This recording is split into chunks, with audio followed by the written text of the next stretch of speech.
أشهد أن لا إله إلا الله وحده لا شريك له وأشهد أن محمدا عبده ورسوله أما بعد فأعوذ بالله من الشيطان الرجيم بسم الله الرحمن الرحيم الحمد لله رب العالمين الرحمن الرحيم مالك يوم الدين إياك نعبد وإياك نستعين اهدنا الصراط المستقيم صراط الذين أنعمت عليهم غير المغضوب عليهم ولا الضالين. Hazrati Masih Maud alayhissalom bir joyda shunday dedilar: Alloh taolo menga ixlos va vafoli bir jamoat ato etgani uchun unga shukronalar keltiraman. Men kuzatamanki, qaysi ish va maqsad uchun ularni chaqirsam, ular nihoyatda g'ayrat hamda shujoat bilan o'z imkoniyatlariga yarasha bir-birida o'zib olg'a qadam tashlashadi. Men ularda sadoqat hamda ixlosni ko'raman. Biz Hazrati Masih Maud alayhissalomga nisbatan sadoqat, ixlos va muhabbat manzaralarini ko'rganmiz. Hazrati Masih Maud alayhissalom sahobalarining sanoqsiz voqealari bor. Eski Ahmadiy oilalarda bu haqda rivoyatlar ham uchraydi. Jamoat adabiyotlarida va xalifalarning nutqlarida ham ularning zikri uchraydi. Ularning Hazrati Masih Maud alayhissalomga nisbatan aloqa vositalari ularning oilalarida davom etib kelayotgan aloqa munosabatlari va yangi qo'shilganlarda ko'zga tashlanadigan aloqa munosabatlar faqat bu zot alayhissalom bilan cheklanmay, Alloh taoloning va'dasiga ko'ra u zotdan keyin o'rinbosarlari bilan ham o'shunchalik mustahkam aloqalar mavjud. Ana shu aloqa jamoatning birligi belgisi hamda kafolatidir. Hazrati Masih Maud alayhissalom o'zlarining bu dunyodan ko'z yumishlari borasida xabar topgach, jamoatni bundan xabardor qilganlarida jamoat xotirjamligi uchun Alloh taolodan xabar olib, jamoat ichida xilofat tizimining barpo etilishi to'g'risida bashorat ham berganlar.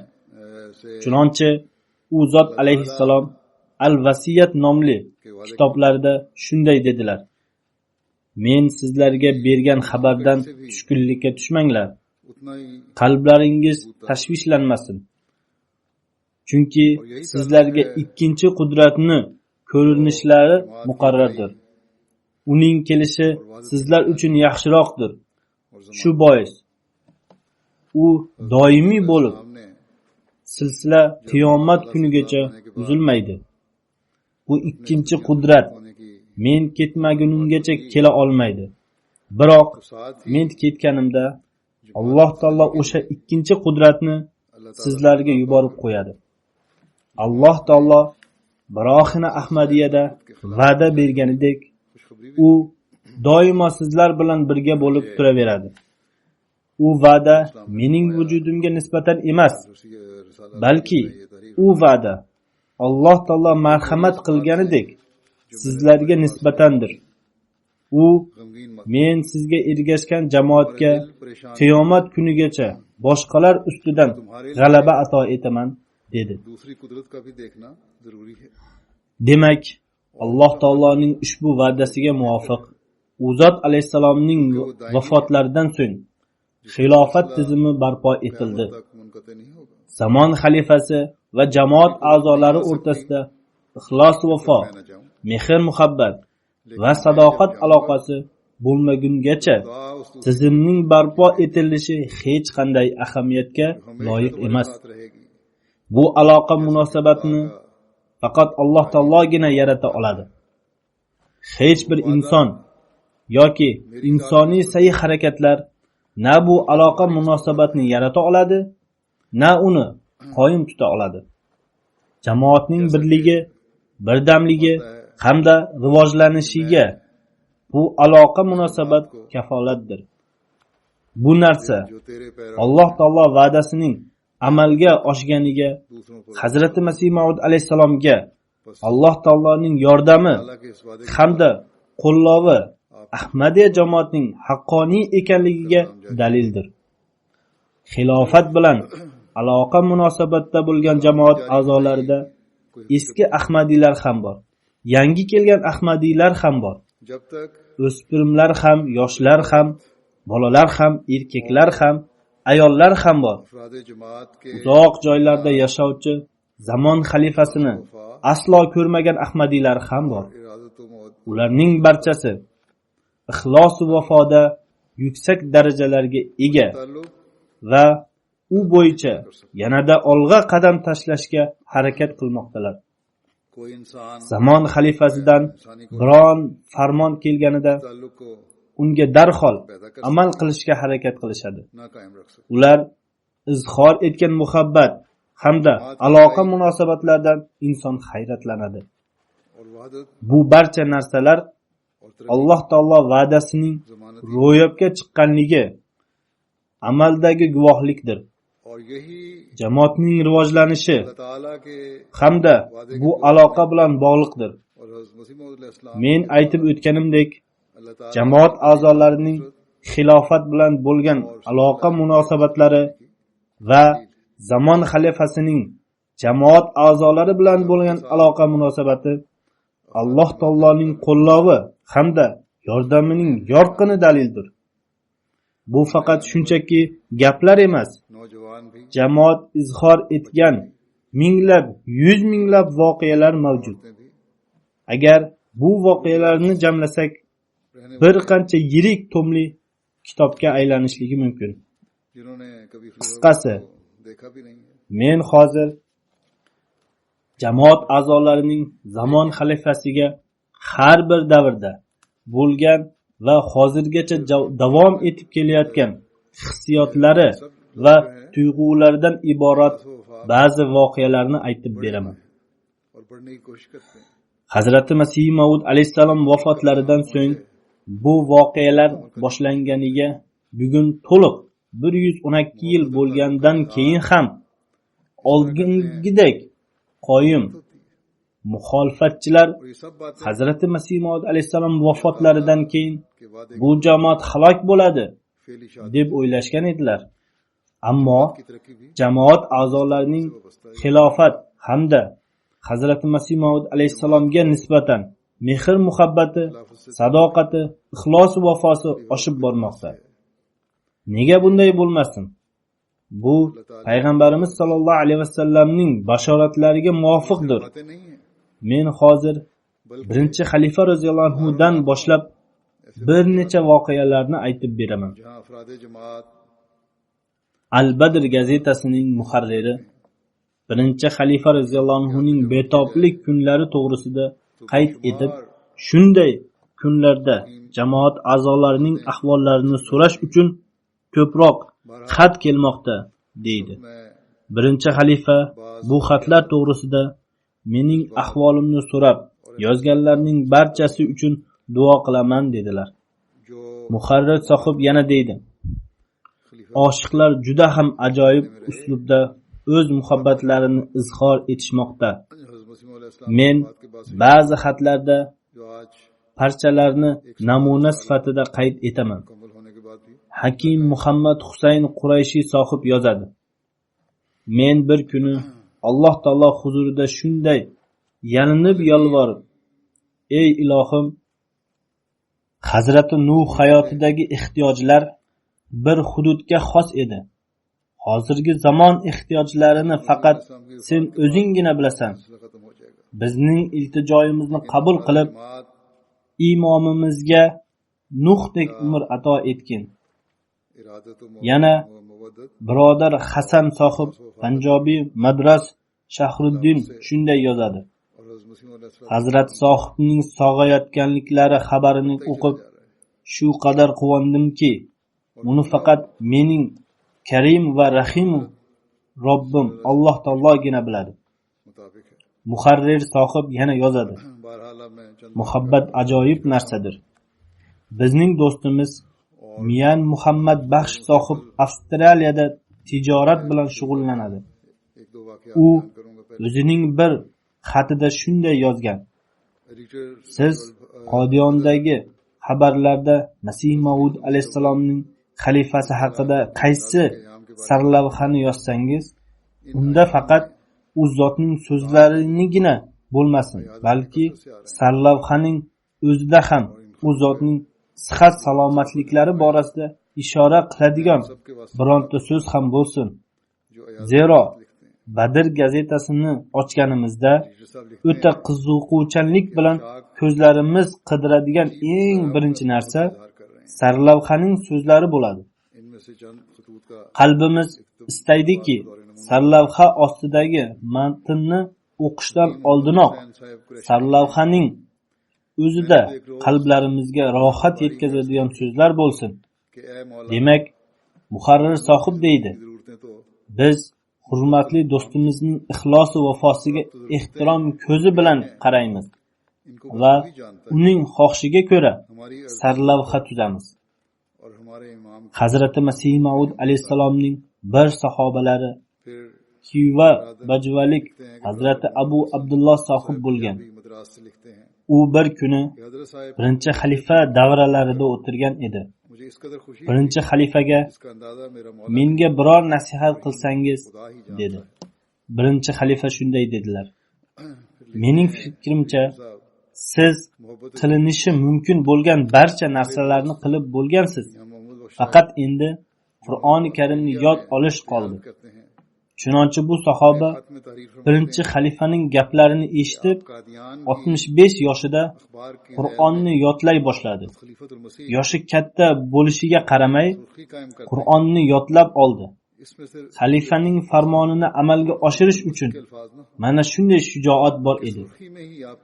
Ikkinchi xalifa roziyallohu anhu davrlarida Shudhiy nomli harakat kuchayganda ikkinchi xalifa roziyallohu anhu nihoyatda bezovtalanib o'sha yili 1923-yilning 9-mart kuni Ahmadiylarga juma xutbalarida bu hududlarga borib dinni targ'ib qilish orqali odamlarni murtadlikdan qaytarish uchun bir loyihani taqdim etdilar.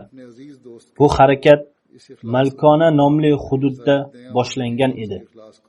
Jamoat a'zolari bu chaqiriqqa labbay dedilar. Ziyolilar, mamlakat xodimlari, o'qituvchilar, tadbirkorlar va qisqasi har bir toifadagi samimiy kishilar bu hududlarga borib islomning targ'ib qilib turdilar. Ularning sayyi harakatlari tufayli minglab jonlar qaytadan yagona Xudoning kalomasini o'qiy boshlashdi. Bir oqsoqol qori Naymuddin sohib Bengali bir kuni Huzurning davralarida o'tirganida ruxsat so'rab shunday dedi. Mening o'g'illarim Mavlaviy Zillur Rahmon va bakalavrlikda o'qiyotgan Matiur Rahmon menga aytmaganlar, ammo men o'ylaymanki, huzur kecha Rojputonaga borib islomni targ'ib qilishga hayotlarini bag'ishlash uchun chaqiriq tashlaganlar va qiyinchilik sharoitlarida u yerda yashashga shart-sharoitlar taqdim etganlar. Ehtimol ularning qalbida agar biz o'zimizni huzur xizmatlariga taqdim etsak, keksa otamiz aziyat chekar deb o'ylagan bo'lsalar kerak. Biroq men huzur oldilarida Alloh taoloni guvoh qilib aytamanki, menga ularning u yerga borishlari va aziyat chekishlarida zarracha ham g'am anduh yo'q. Men ochiq oydin aytamanki, agar ular ikkalasi Alloh taolo yo'lida xizmat qilayotib o'lsalar ham, men bir tomchi yosh ham to'kmayman. Aksincha, Alloh taologa minnatdorchilik bildiraman. Faqat bular emas, agar 3-o'g'lim Mahbur Rahman ham dinga xizmat qilayotgan holda o'lsa, agar 10 o'g'lim bo'lsa-yu, ular ham o'lsalar, hech g'am anduh chekmayman. Shunda huzur ham, jamoat a'zolari ham jazakalloh dedilar. 1924-yili 2-xalifa Yevropaga borganlarida bu ayriliq vaqtincha bo'lsa ham jamoat a'zolarini tinchsizlantirib qo'ygan edi. Bu ahvol manzarasi bir rivoyatda shunday aks etadi. Poyezd vokzali boshlig'i Bobu Sirojiddin sohib shunday yozadi: Ey xo'jayinim, biz uzoqdamiz va majburmiz.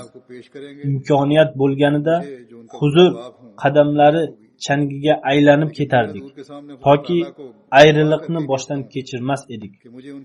Xo'jayinim, men 4 yildan beri Qodiyonga bormagan edim, ammo qalbim xotirjam ediki, xohlaganimda huzur qadamlarini o'psam bo'lardi.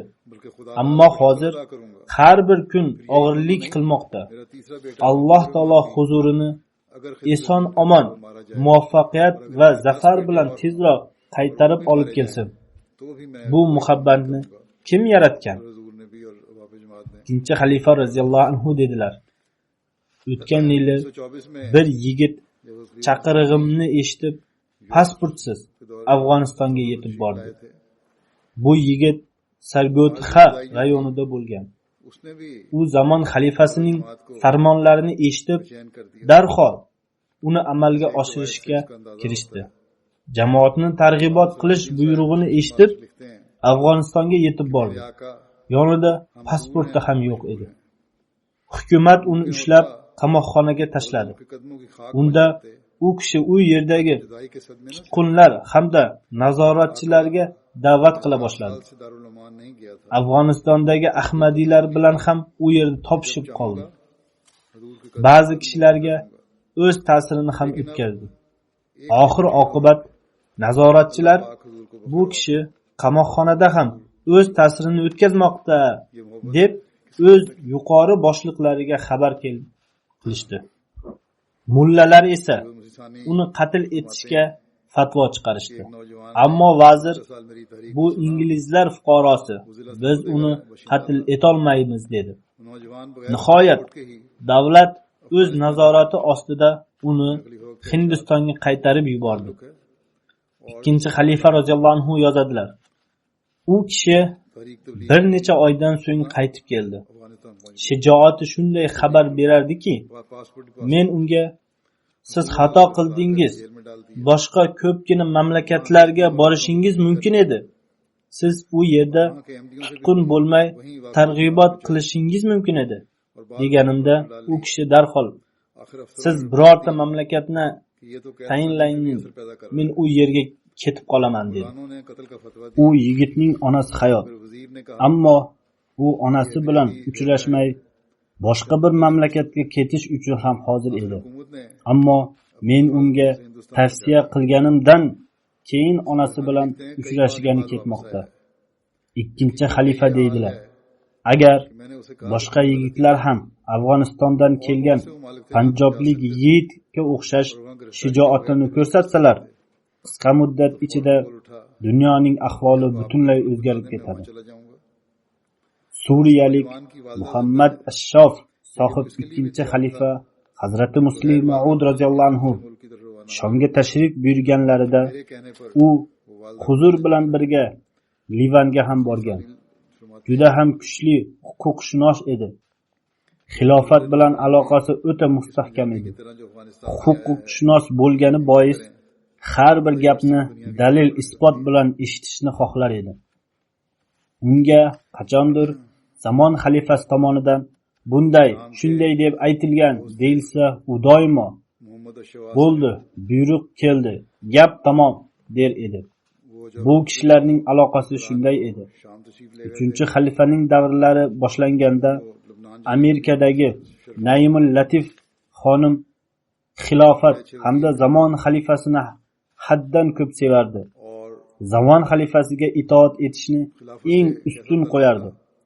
3-xalifa Amerikaga borganlarida bir universitetda hijobning ahamiyatiga tegishli ma'ruza qildilar. U 3-xalifaning ma'ruzalarini eshitib, darhol hijobga o'randi. U davrda o'z hududida islomiy hijobda ko'ringan ayollardan yolg'iz o'zi edi. बस खत्म Zamon xalifasining buyruqlarini amalga oshirish hamda bayat qilish ahdiga vafo qilishga bir o'zgacha talpinish bor edi. Nazir Ahmad Sanval Xonvol rayonidagi bir samimiy Ahmadiy edi. U Bogar surganlik Ahmadi खातून थी Mahar Muxtor Ahmad sohibning voqeasini tasvirlab shunday deydi. उनको 1974-yilgi vaziyatda muxoliflar uni o'ta qiynoqqa solgan. इताअत को वली U o'ta qiziquvchilik bilan targ'ibot qilgan sabab कि अमरीका qarindosh urug'lari ham qarshilik bildirib boykot qilishdi. पर्दे की अहमियत पर U kishi oldingiga qaraganda ham o'z iymonida ko'proq sobit qadam bo'ldi va o'z tanish bilish doirasini kengaytirib oldi. Muxoliflar ham o'z ishlarini kuchaytirishdi. Dushmanliklarning qarshiliklari ham avjiga chiqa boshladi. U kishi bolalari tahsil olishi va pokiza atrof muhitda ulg'ayishi uchun o'zining dehqon xo'jaligidagi yerni sotib, Robvaga yaqinroq yerni ijaraga olib, u yerda ekinlarni eka boshladi. 3-xalifa bilan uchrashganida u zotga o'zining Boga surgandagi yerini sotib, Robba yaqinidagi yerni ijaraga olib, ekinlar ekkani to'g'risida aytib berdi. Huzur buni yoqtirmadilar. U zot hududingizni bo'sh qoldirmaslik kerak edi, dedilar. उनका वाकया बयान Bu ko'rsatmaga u kishi darhol amal qildi. Ijaraga olingan yerning egasidan ijaraga mablag'ini qaytarib olmoqchi bo'ldi. Ammo yer egasi inkor etganida बरादरी ने भी सख्त u kishi ekilgan ekinlarni qoldirib, ijaraga mablag'ni olmay, पहले से ज्यादा o'z vatani Boga surganga qaytib ketdilar. बाब में वसत पैदा कर Harakat qilib, sotib yuborgan yerini yana qimmatroqqa sotib oldi. So'ngra 3-xalifaning xizmatlarida hozir bo'lib, men ko'rsatmalaringizni amalga oshirdim, deya xabar berdi. माहौल में परवरिश देने Huzur bu narsadan quvondilar. जमीन जरी Mahar sohib ham qilgan ishidan xursand bo'ldilar. रवा के माहौल में 3-xalifa bir marta o'z xutbalarida shunday dedilar. Men 1970-yili Afrikaga safar uyushtirgan edim. और बताया U yerda targ'ibotchimiz men uchun aziyatli bo'lgan bir dastur tuzgan edi. कि रवा के Zero 100 mil masofani bosib, men jamoat a'zolari bilan qo'l berib salomlasha olmaydigan bir jamoatga yetib bordik. Bu aziyat 100 mil masofani bosish sababli emas edi, पर आपने फौरन balki dasturning qisqaroq ekanligi va natijada jamoat a'zolari bilan qo'l berib salomlashish imkoniyati bo'lmagani sabab अपने aziyatli edi. सरगाना आ गए Huzur bu yerda nutq qilishlari kerak edi. Bu tadbirga xorijiy nasroniylar ham kelgan edi. Huzur dedilar. खिदमत में हाजिर होकर Men nutq so'zladim. कि आपकी Savol javoblar ham bo'lib o'tdi. Shunda juda kech qoldik. ताला ने इस पे खुश Targ'ibotchimiz ko'proq vaqt o'tib ketganiga ko'rib, महर साहब भी qo'l berib salomlashilmaydi deya e'lon bildirdilar. Huzur deydilar. उसकी Butun hayotlarida birinchi marta Ahmadiya jamoati xalifasini ko'rgan kishilar के oldiga borgan edik. मैं उन्हें Ular bu fursat yana qachon topilishini bilmas edilar. हमारे वहाँ Ular bu e'longa qaramay qo'l berib salomlashish uchun yopirildilar. क्योंकि 3-xalifa dedilar. 100 मील के करीब Mahalliy Ahmadiy do'stlarimiz में एक जगह mening shaxsiy kotibim va boshqa sheriklarimni shu qadar itardilarki, ularning qayerga ketib qolganini bilmay qolishdi. Mahalliy kishilar salomlasha boshladi. Mayli, salomlashish boshlandi, ammo bu oddiy qo'l berib salomlashish emas edi. Har bir kishi qo'limni ushlab, keyin qo'yib yubormas edi. Mening yuzimga qarab turar edi va qo'limni qo'yib yubormas edi. Yonimdagi kishi kutib turar edi. Oxir oqibat ular chiday olmay, bir qo'l bilan men bilan salomlashadigan kishining qo'lini ushlashar edi. Ikkinchi qo'li bilan esa mening qo'limni ushlab, siltib qo'limni bo'shatardi. So'ngra o'zi salomlasha boshlab, o'zi ham qo'yib yubormas edi. So'ngra navbatdagi kishi ham xuddi shunday qilardi.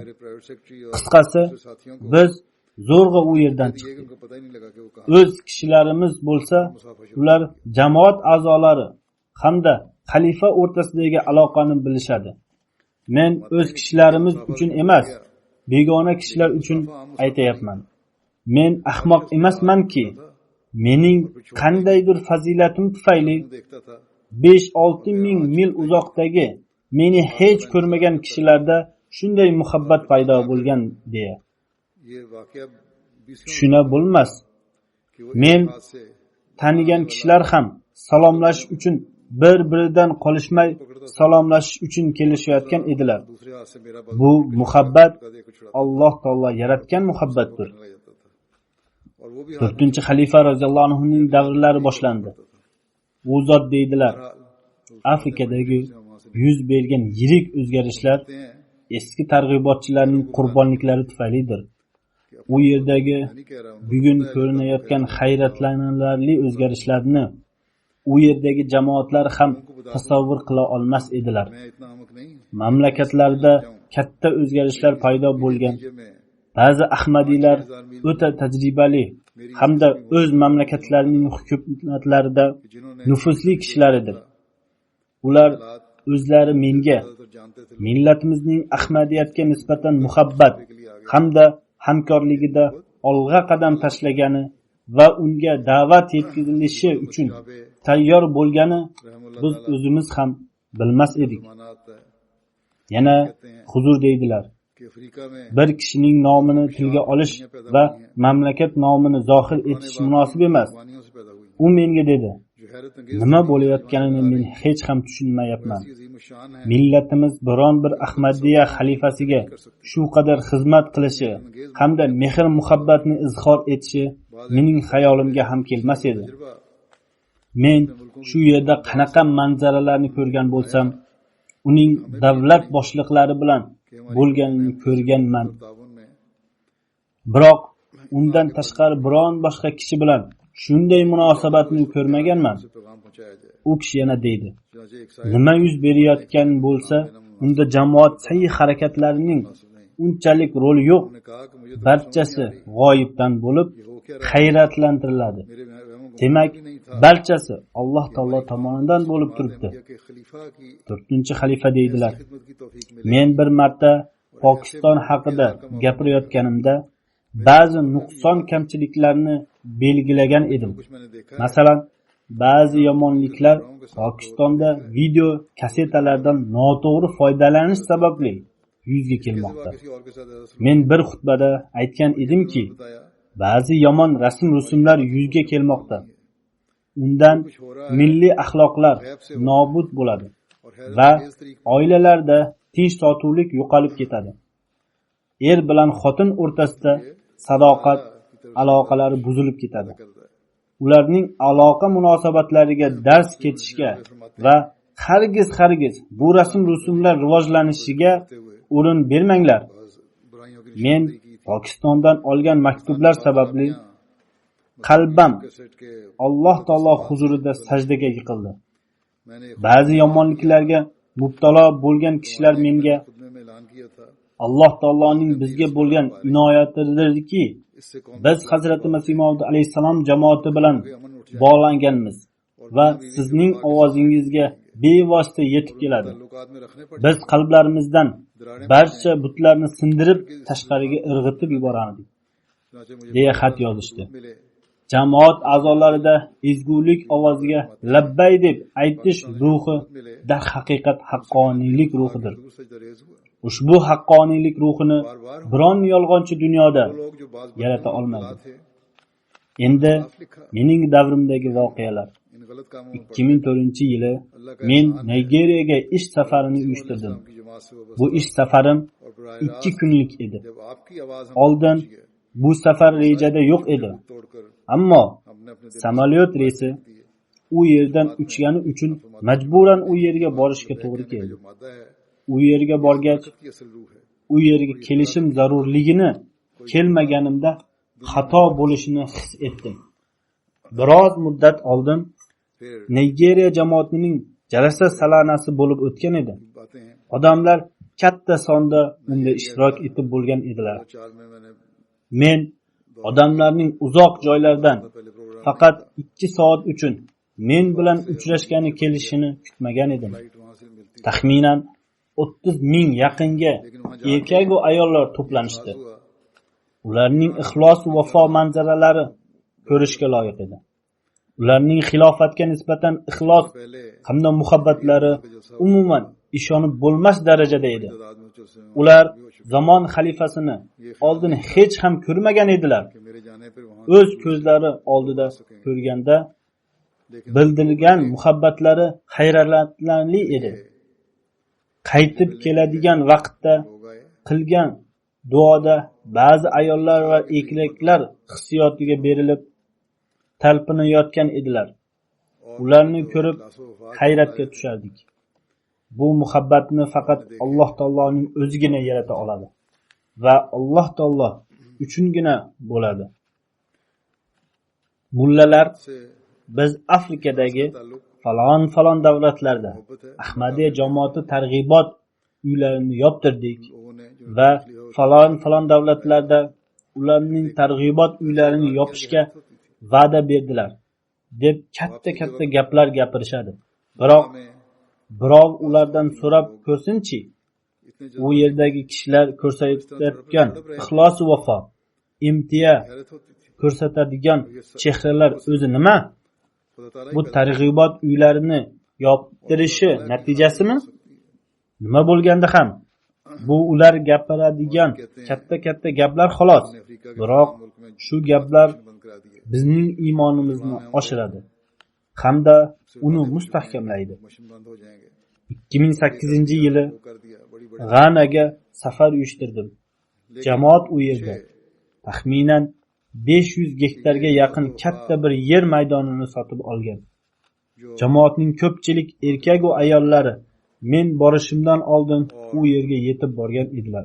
ये चेहरे Bu joyda empty oldin दुनिया को भी दिखाने parrandachilik fermasi bor edi.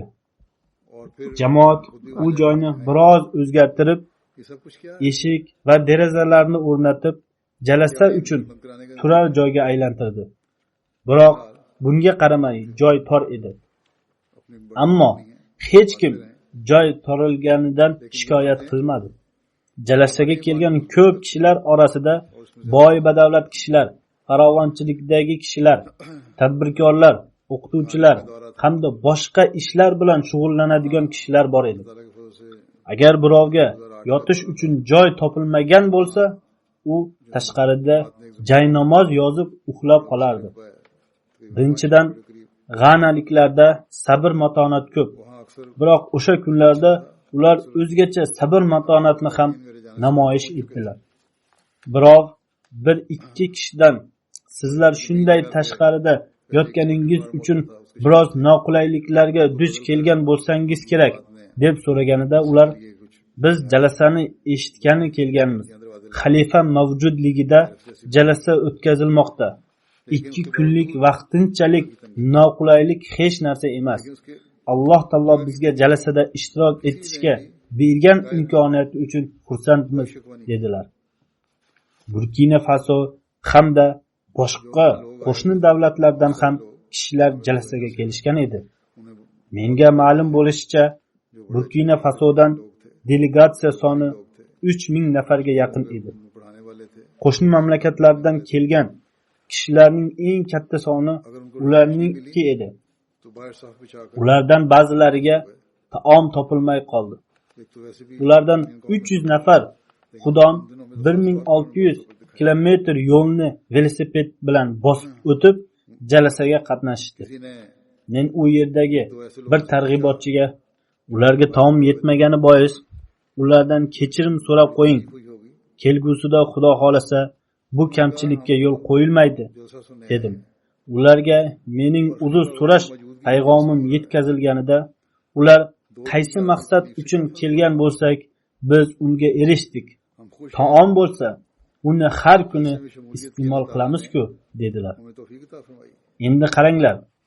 Bu kambag'al kishilar har kuni nimani yeyishlari mumkin? आए हुए थे दूसरे Ular biz ruhoniy taomni yemoqdamiz. आए हुए थे Bunisi har kuni topilmaydi dedilar. कि कोई Burkina Faso jamoati unchalik eski emas. हमने लोगों को Mening fikrimcha ish safari bilan borganimda u jamoat tuzilganiga 10-15 yil to'lgan bo'lsa kerak. नहीं की थी जो Hozir esa 30 yil bo'lgan bo'lishi mumkin. 100 Ammo ularning ixlos va vafo va mehr muhabbati rivojlanib bormoqda. Ularning qashshoqlik ahvoli shuki, ba'zi kishilar qaysi kiyimni kiyib kelgan bo'lsalar, ularda faqat o'sha kiyimgina bo'lib 4-5 kun yoki bir haftani o'sha bilan o'tkazardilar. So'ngra जिस मकसद के safarga ham chiqishdi. वो हमने हासिल कर Ular mablag'ini jamlab xilofat yubiley jalasasi bo'lmoqda hamda zamon xalifasining ishtirokida o'tkazilmoqda. Shuning uchun biz albatta ishtirok etamiz deb jalasaga kelishdi. Demak, shunday muhabbatni Alloh taolodan bo'lak kim ham yarata oladi? Velosiped bilan kelgan xudomlar ixlos va vafosi shuni aks etardiki, ular turli joylarda हो गई tunab 7 kun safar qilib u yerga yetishdi. मोहब्बत में Velosiped minglagan orasida 50-60 yashar kishilar ham bor edi. 2 nafar 13-14 yashar bolalar ham bor edi. जो कपड़े पहन के U yerdagi xudomlar उनके पास prezidentidan birov sizlar katta qiyinchilikka duch kelgan bo'lsangiz kerak deb so'raganida u dedi: dastlabki musulmonlar islom uchun sanoqsiz qurbonliklar berganlar. Biz istaymizki bizning xudomlarimiz ham turli qurbonliklar uchun tayyor bo'lib tursinlar. Biz xilofat yubileyiga tegishli xilofat bilan ऐसी मोहब्बत o'z ixlos va vafoimizni izhor etadigan bir tadbir o'tkazishni hamda zamon xalifasiga o'zimizning har bir qurbonlik va har bir chaqiriq uchun tayyor ekanligimizni bildirishni xohlar edik. जगहों पर उड़ाव करते हुए U yerdan safarga chiqish paytida करते रहे। televideniya muxbiri ularga sizlarning velosipedingiz o'ta eskirib ketgan. 60 साल की उम्र के लोग Yevropadagi velosipedlarga o'xshamaydi. Siniq va oddiy velosipedlardir. बच्चे भी शामिल Deganlarida jamoat vakili unga to'g'ri, velosipedlarimiz o'ta nochor, ammo bizning iymonimiz va e'tiqodimiz o'ta yuksak. Biz xilofat degan mukofotga shukrona keltirish uchun bu safarga chiqmoqdamiz dedi. इब्तदाई मुसलमानों ने Milliy televideniya xabarini chop etganida Alloh taoloni ये चाहते थे deb xilofat yubileyi uchun नाम भी Bagadan Aqaragacha safar degan xabar e'lon qildi. Baga Burkina Fasoning poytaxti, किया जाए Akra esa Gananing poytaxtidir. खास और वफा का इजहार Gazeta velosipedlar रमफली हो nabob bo'lsa ham, ammo iymonlari o'ta mustahkam degan sarlavha bilan xabar chop etdi. तैयार है। Bular tug'ma ahmadiylar emas, sahobalarning farzandlari ham emas. Minglab kilometrlarda o'tiribdilar. शुरू करने लगे थे Ulardan ba'zilari साइकिल तो asfalt yo'llar bo'lmagan joylarda istiqomat qilishadi. वो साइकिल है Ular suv va chiroq kabi qulayliklar ham yo'q joylarda yashashadi. इनको कहा Bir necha yil muqaddam ular ahmadiyatni qabul qilib, ixlos va vafoning shunday namunalarini ko'rsatishdiki, ईमान और inson hayratlanadi. Ba'zi joylardagi ahmadiylar o'ta nochor ahvolda, biroq Muhammad Rasululloh sallallohu alayhi vasallamning haqqoniy quli jamoatiga qo'shilib, की ularda shunday sadoqat va ixlos paydo bo'lganki, इस तरह किया qanaqa sharoitlarga duch kelgan bo'lsalar ham पड़ी गई irodalari कि अल्लाह की खातिर metindek o'ta mustahkamdir. ये Ular har bir qurbonlik uchun tayyor hamda mehr muhabbat bilan to'ldirdir. खाना का Biz doimo Alloh taolo ularning ixlos va vafolarini yanada ko'paytirsin va biz barchamizning ham ixlos va vafolarimizni ko'paytirsin deb duo qilib turishimiz kerak. कोई पैदाइशी Ahmadi Burkina Fasodan bir do'stimiz Iso sohib ham jalasaga qatnashgan. बल्कि हजारों U 2005-yili bayat qilib jamoatga qo'shilgan. O'sha payt jamoatga qo'shilganiga 3 yil bo'lgan edi.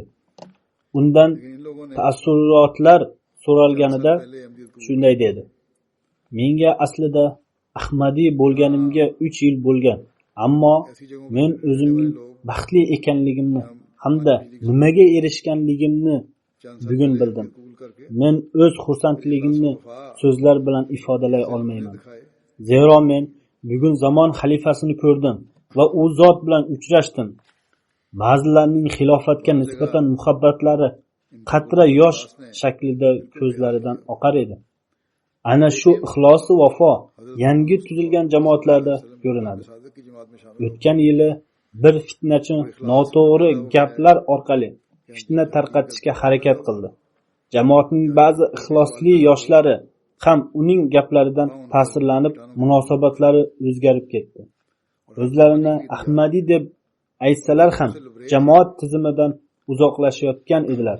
बस Qisqasi, men mahalliy targ'ibotchini अल्लाह ताला इनके Malididan u yerga jo'natdim. वफा को बढ़ाता चला Navoz sohib u yerga borib, sizlar bir yoqdan xilofat bilan aloqamiz bor deb aytsangiz, ikkinchi yoqdan sizlar jamoat tizimi yiroqlashyapsizlar. 2005 में Bu to'g'ri emas, deb ularga tushuntirdi.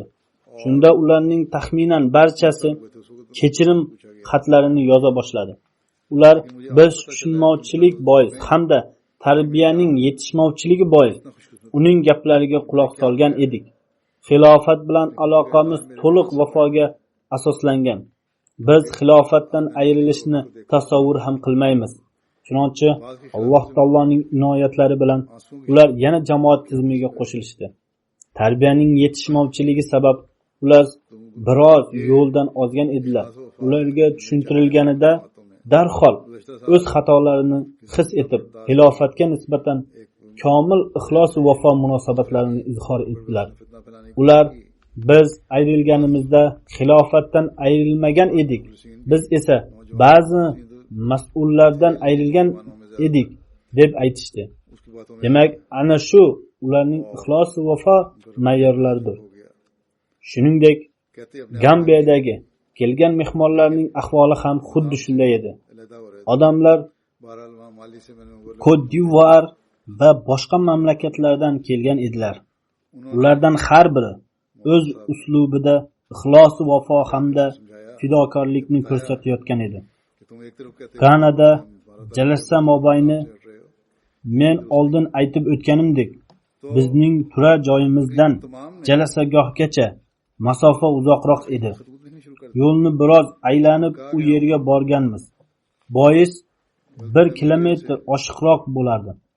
Erkaklar hamda ayollar farzandlarini ko'tarib yo'lda turar edilar va ular salom berardilar. ताल्लुक है Ularning har biri o'z mehr muhabbatini oshkor qilardi. Xilofat yubiley jalasasida ayollar soni ham taxminan 50 mingga yaqin edi. Barchasi o'z ixlos va vafolarini izhor etardilar. Ularning muhabbatlari ko'zlaridan, aloqa munosabatlaridan, shakl shamoyallaridan va yuzlaridan aks etib turardi. कि जब हम अलहदा थे Bu kishilarning barchasi o'z namozlarini muhofaza qilishni दारों से अलहदा ham bilardilar. Ular namoz hamda tahajjudga muntazam qo'shilardilar. Men Nigeriyadagi ताल्लुक है borganimda yuqorida aytib o'tganimdek 2 kun uchun borgan edim. Nigeriya Beninda borgan edim. अपने अपने अंदाज में Yo'lda bir joyda to'xtash kerak edi. Bu voqea menimcha 2004-yili 1-mart borganimda yuz bergan. Ular yangi masjid qurgan.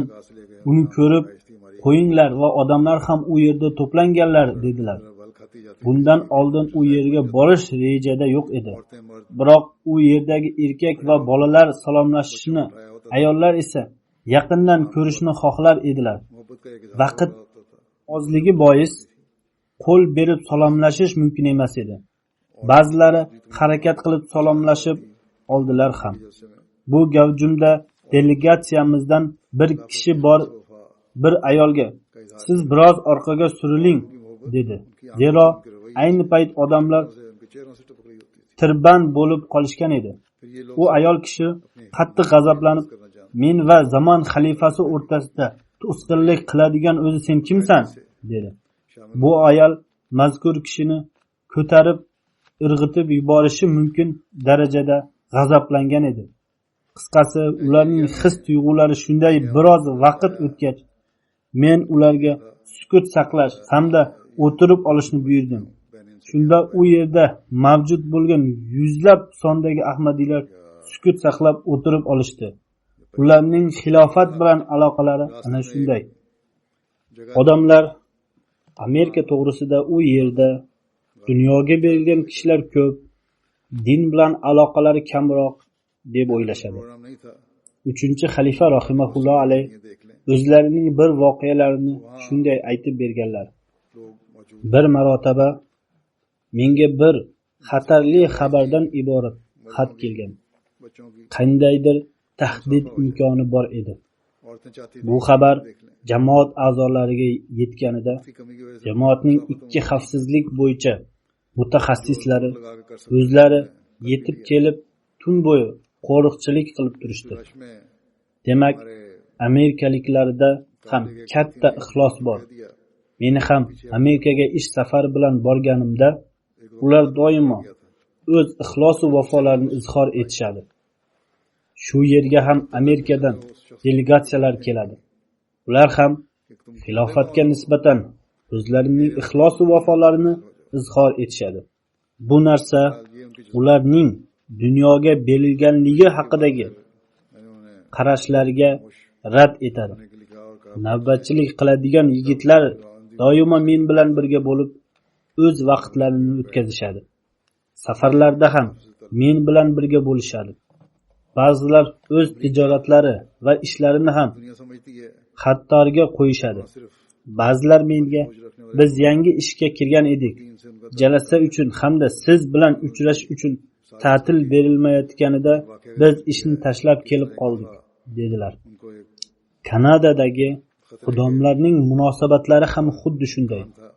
Xoh Amerika bo'lsin, xoh Kanada bo'lsin, yoki Yevropaning biror bir davlati bo'lsin. Har bir joyda o'spirimlarning yoshlar, bolalar va ayollar o'zlarining ixlos va vafo namunalarini ko'rsatishadi. Bu ixlos va vafoni insoniy sa'y harakatlari yarata olmaydi.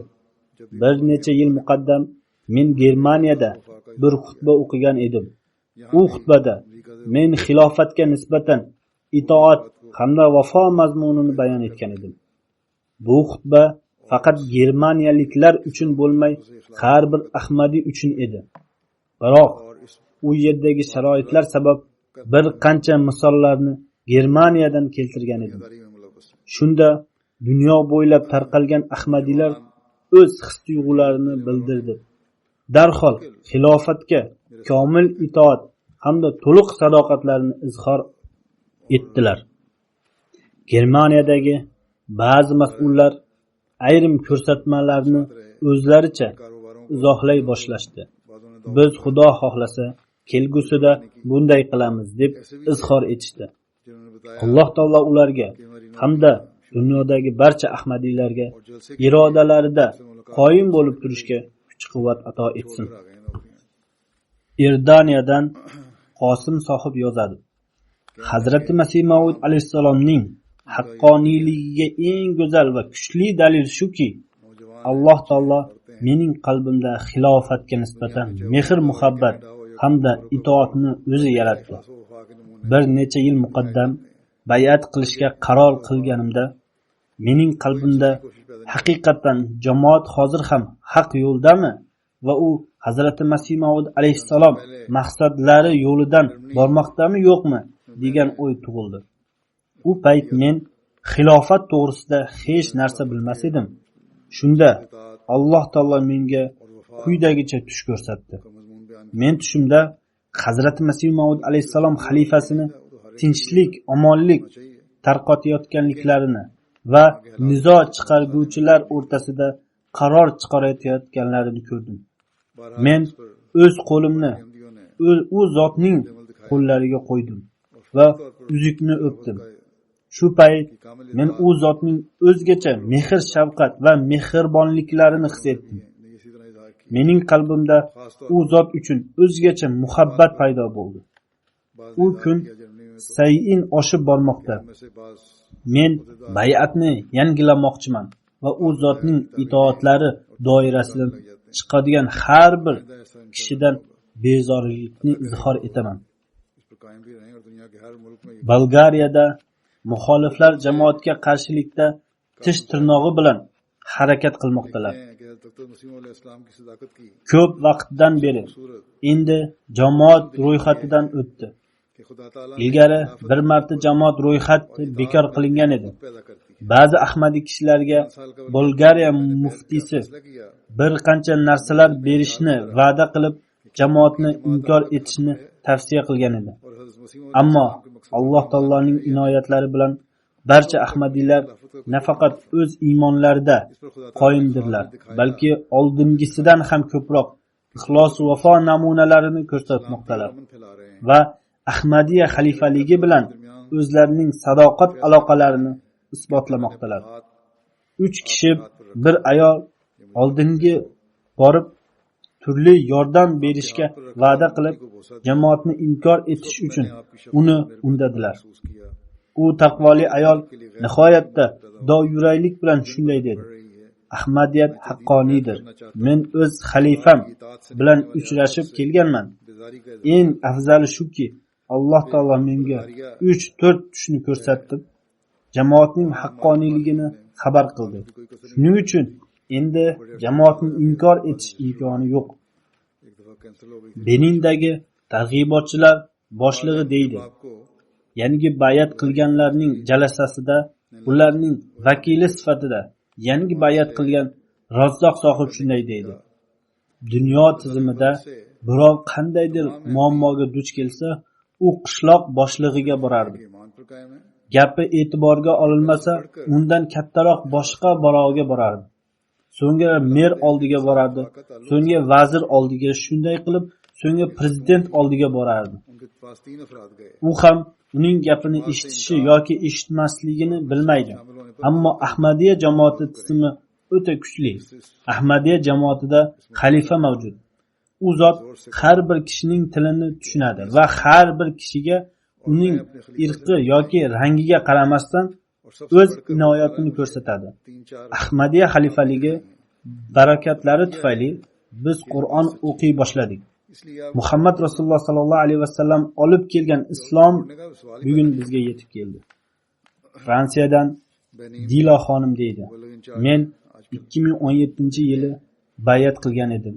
Men har tong hayotimni o'zgartirib yuborgan maktubingizni o'qiyman. Men sizning muhofazada bo'lishingiz hamda zafar va nusratga uchun barcha namozlarimda duo qilaman. Men bay'atdan keyin bir yangi inson bo'lib qolganman. Endi duo uchun shunday o'y paydo bo'lishi ham Alloh taolo tomonidan yaratilgan narsadir. Malidagi Son hududidan targ'ibotchi shunday yozadi: Volo nomli jamoatimizning bir a'zosi Abdurrahmon sohib vafot etdi. U biroz muddat oldin o'z farzandlariga shunday deb vasiyat qilgan edi: men navqiron bo'lganimda va yura olganimda edi, jamoatning targ'ibot uyiga borib o'tirib olardim. Jamoat menga qanaqa kishini topshirsa ham uni bajarardim. O'z farzandlarimga yana shunday nasihat qildi: menga 2 oylikcha chandam qolgan. Hayot to'g'risida hech narsa aytib bo'lmaydi. Sizlar albatta chandani to'lab qo'yinglar. बैत के बाद Men qarzdor bo'lgan holda bu dunyodan o'tishni xohlamayman. Uchinchi nasihatni farzandlariga shunday qildi: लिखते हैं xilofatga doimo sodiq bo'lib turinglar. Unga bevafolik qilmanglar. Chandalaringizni doimo to'lab turinglar. कुछ अर्सा Gambiya jamoati amiri yozadi. वसीयत की Rahmat अगर मैं जवान Jolu xonim bayat qilganida चल फिर सकता unga Alloh taolo yo'lida moliyaviy qurbonlik qilish aytilganida काम देती हो u o'sha zahoti और इसके साथ 100 अपने बच्चों को नसीहत balasini to'lab qo'ydi. माँ के चंदा Uning bir kichkina do'konchasi bor. O'zining imkoniyatidan ko'proq chanda to'laydi. लेकिन वो U deydi: "Men faqat zamon xalifasining mehr-muhabbatini xohlayman. Bu aloqa munosabat sababli औलाद को hamda Alloh taoloning roziligi uchun qurbonlik qilib chandani to'layman." और उसे बेवफाई न करना Tojikistondan Izzat Amon sohib deydi: "Mening onam 72 yoshda to'lganda qattiq betob bo'lib qoldi. U bundan oldin ham yurak xastaligi hamda मैं कुर्बानी का stress sababli betob bo'lib turardi. लासी अदा कर दी Ammo hozirgi kasallik sabab uning sog'ligi zaiflashib qoldi. अपनी हैसियत से बढ़कर Doktorning gaplari bois और कहने qarindoshlarimdan ham noumidlik paydo bo'ldi. चाहती हैं O'sha payt men zamon xalifasi bilan uchrashib olgan edim. Shuning uchun men ishonar edimki, agar men u zotga duo uchun aytsam, Alloh taolo albatta u zotning duolarini qabul qiladi. Men huzurga duo uchun xat yozganimda menga duolar bilan birga gomeopatik dori ham जब मेरी nasib etdi. 72 साल थी Hozir onam sog' salomat. Onam hozir 79 yoshda. U hayot. U xat yozgan paytda onasining yoshi 79 edi. Doctor की बातों से हमने Uning haj qilishi niyati ham bor edi. फैल गई Bu xilofatga nisbatan उस वक्त aloqa hamda xilofatning duolari tufayli Alloh taolo unga hayot ato etdi. Alloh taolo ishonch hamda iymonni yaratish uchun shunday manzaralarni ko'rsatadi. Toki Hazrati Masih Maud alayhisalomning की वजह से मुझे यकीन marhamat etgan bo'lsalar, u Alloh taolo tomonidan ekanligi va haqqoniyligini bildirsin. कहते हैं Tohir Nadim sohib bir Ahmadiy yosh bolaning xilofatga nisbatan bo'lgan mehr-muhabbati voqeasini yozib shunday deydi: Mening Turkiyaga ish safarim davomida bir Ahmadiyning uyida o'tirgan edim. 80 साल है Uy egasining 3-4 yashar bolasi kelib salomlashib, mening qulog'imga "Men huzurga xat jo'natmoqchiman, siz olib ketasizmi?" deb shivirladi. Men "Ha, olib ketaman" dedim. ईमान और यकीन Shunda u bola ऐसे नजर qog'ozga bir ikki yeriga ताकि बताए bugri chiziq chizib menga berib qo'ydi. Men unga "Xatda nima yozding?" deb so'rasam, "Huzur, men sizni sevaman" कहमदी बच्चे dedi. की खिलाफत से मोहब्बत U men xatni olib borib Londonda tegishli idoraga berdim. के दौरे के दौरान Huzur tomonidan दोस्त घर जाने xatga javob ham bordi.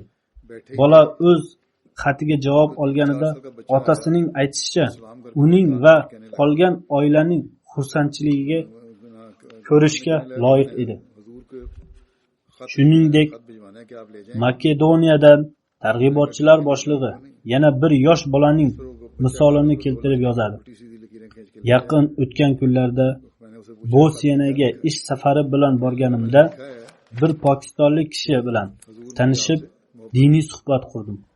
Men u bilan keyinchalik ham uchrashib turdim.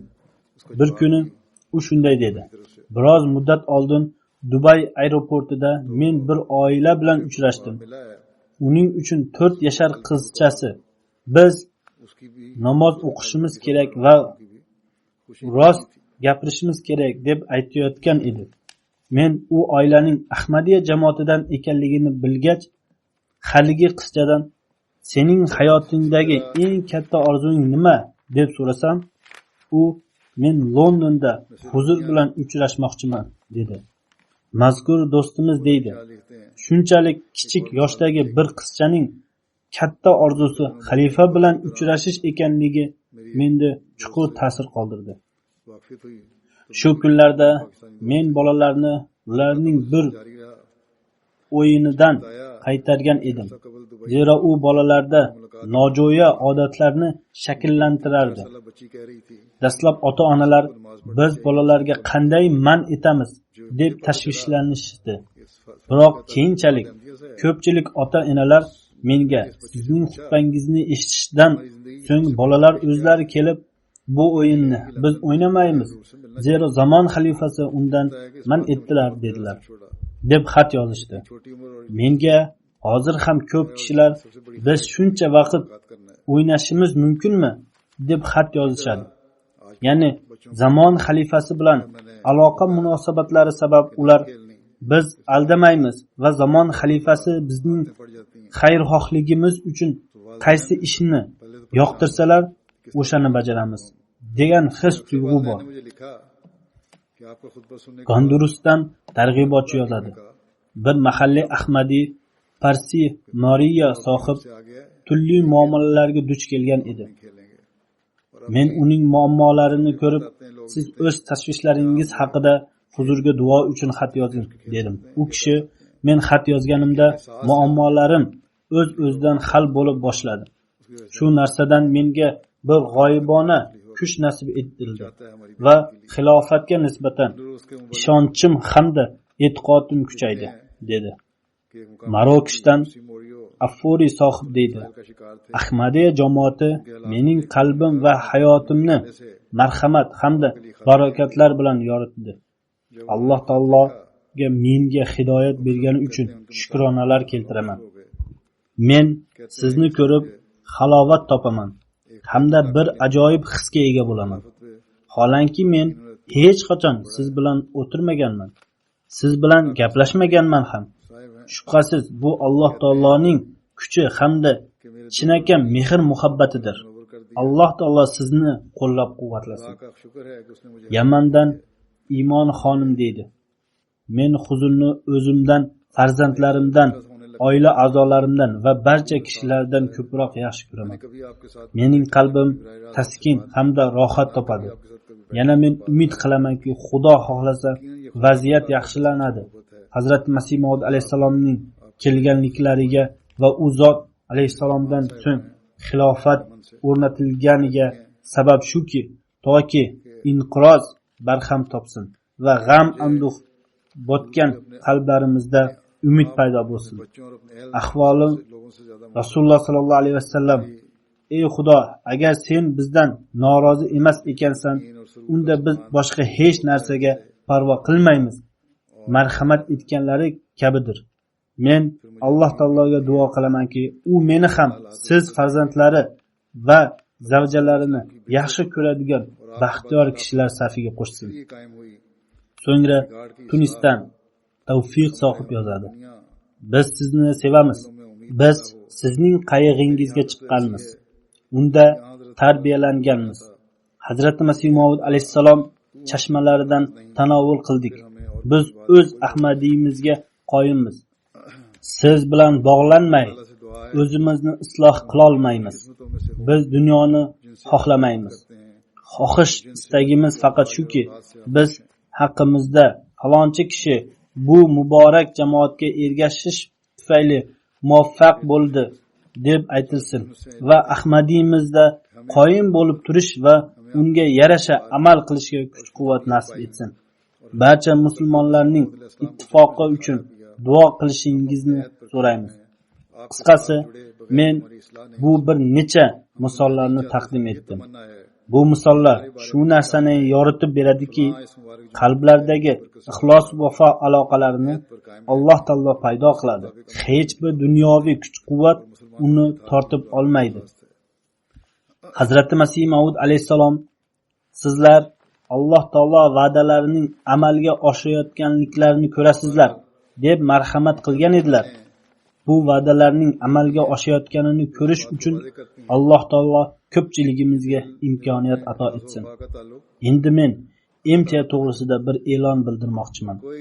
Hazrat Masih Maud alayhisalomning payg'amlarini dunyoda tarqatish uchun bu ham bir va'da edi. 27-may Yawmi xilofat kunida bir yangi tartibda kanallar boshlangan. Uning tafsilotlari quyidagicha.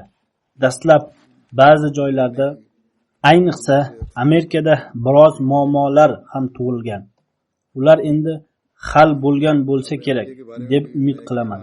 Nima bo'lganda ham bu yangi tartibni qisqacha aytib o'taman.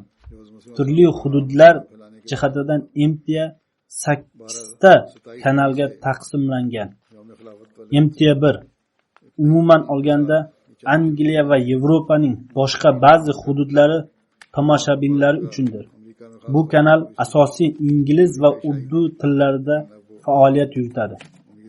Urdu va ingliz tillaridan tashqari ba'zi boshqa dasturlar ham inglizcha va urducha tarjima bilan efirga uzatiladi. Mening yangi yozilgan dasturlarim ham shu kanal orqali qolgan kanallarda ham namoyish etiladi. MTA 2 bu kanal Yevropa hamda Yaqin Sharq mamlakatlari tomoshabinlari uchundir. Unda urdu, ingliz, fransuz, ispan, nemis, niderland, rus va foris tillaridagi dasturlar namoyish etiladi. Bu kunlarda har bir tilga 2 soatdan vaqt ajratiladi. Zikr etilgan tillar bo'yicha dasturlar yana ko'paytiriladi. MTA 3 Al-Arabiya bu kanal odatdagidek ishlab turadi. Bu kanal asosan arab tilida yuritiladi. MTA 4 Afrika bu kanal Sharqiy Afrika hamda G'arbiy Afrikadagi mamlakatlar uchundir. Bu kanal asosan ingliz, fransuz, savohili tillarida olib boriladi. Ana shu tillardagina dasturlar namoyish etiladi. MTA 5 Afrika bu kanal G'arbiy Afrikadagi mamlakatlarning tomoshabinlari uchundir. Uning dasturlari asosan inglizchadan tashqari Karyol, Hafsa, Chohi hamda Irba tillarida ham namoyish etiladi. MTA 6 Osiyo bu kanal Osiyoda namoyish etiladi. Osiyo, Uzoq Sharq, Indoneziya, Yaponiya, Avstraliya, Yangi Zelandiya va Rossiya davlatlari tomoshabinlari uchundir. Bu kanalda olib boriladigan dasturlar asosan urdu, ingliz va indoneziya tillarida namoyish etiladi. Bundan tashqari bengal, pashtu, sind, sarki va forischa dasturlar ham olib boriladi. Bu kanal odatdagidek dasturlar namoyish etilmoqda. Birozgina o'zgarish kiritiladi. MTA 7 Osiyo bu kanal HD shaklida yuritiladi. Kichik parablik antenna orqali namoyish etiladi. Bu kanal Hindiston, Pokiston, Bangladesh, Shri Lanka, Nepal va hokazo mamlakatlari tomoshabinlari uchundir. Bu kanaldagi dasturlar asosan urdu, bengal va hind tilida yuritiladi. Bundan tashqari bu kanal orqali Tamil va Malayalam tillaridagi dasturlar namoyish etiladi. MTA 8 Amerika bu kanal Amerika, Shimoliy Amerika va Kanadadagi tomoshabinlar uchundir. Bu kanal ilgaridan mavjud. Unda birozgina o'zgarish kiritilgan. Biroq asosan barcha kanallar odatdagidek ishlar olib boradi. Nima bo'lganda ham MTA 8 Amerika deb nom berilgan kanal Amerika, Shimoliy Amerika va Kanadadagi tomoshabinlar uchundir. Kanal dasturlari asosan ingliz va urdu tillarida yuritiladi. Bundan tashqari fransuz hamda ispan tillaridagi dasturlar ham namoyish etiladi. MTA'da bevosita taqdim etiladigan quyidagi dasturlar turli kanallarda namoyish etiladi. Rohi Xuda, Al-Xvoril Mubashir va bengal tillaridagi dastur MTA'ning barcha kanallari orqali ular asosiy tillardagi tarjimasi bilan taqdim etiladi. Bundan tashqari MTA jurnalist Islom Susayton Nemasi tilidagi dasturlar bo'lib MTA 2 Yevropadan namoyish etiladi. Fransuz tilidagi Horizon de Islom nomli dastur MTA 1, MTA 2, MTA 4 Afrika va MTA 5 Afrika kanallari orqali taqdim etiladi. uning tarjimasi ham taqdim etiladi. MTA Shuningdek, Islam Intihobi Suxan va hokazo dasturlar ham MTA1, MTA2, Yevropa, MTA6, Osiyo va MTA7 Osiyo orqali namoyish etiladi. Horizon Qisqasi, kanallar jihatidan birozgina o'zgarishlar kiritilgan, biroq ularning tarqalish और MTA 5 chastasida hech qanday o'zgarish yo'q. Ular ilgari qanday ishlayotgan bo'lsa, ana shunday ishlab turadi. Turli kanallarga ularning tartibi jihatidan nom berilgan. साथ आता है Qaysi tizim o'rnatilgan bo'lsa, Alloh taolo unga baraka ato etsin. MTA ga oldingidan ham ko'proq MTA islomning haqiqiy payg'omni dunyoga tarqatish uchun imkoniyat ato etsin. बहरहाल ये थोड़ी सी तब्दीली की गई है चैनलों के हिसाब से भी और शायद बहुत दफ़ा सेटिंग में कोई तो अमूमन तब्दीली कोई नहीं होगी पहले ही चल रहे हैं इसी तरह ये नाम दिए गए हैं मुख्तलिफ चैनल को इस हिसाब से बहरहाल अल्लाह ताला ये जो निज़ाम ये बनाया गया अल्लाह ताला इसमें बरकत डाले और इसको MTA को पहले से बढ़कर इस्लाम का हकीकी पैगाम दुनिया को पहुँचाने की तौफीक अता फरमाए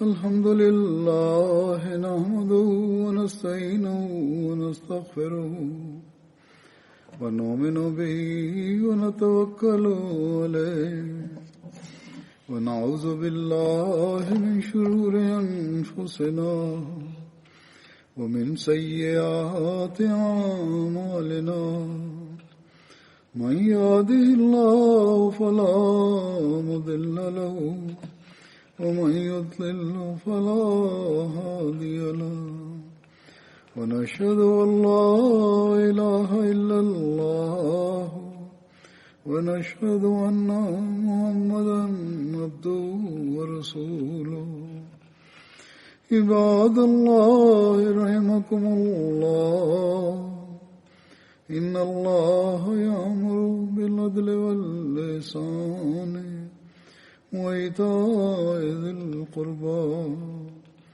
وينهى عن الفحشاء والمنكر والبغي يعظكم لعلكم تذكرون اذكروا الله يذكركم وادعوه يستجب لكم ولذكر الله أكبر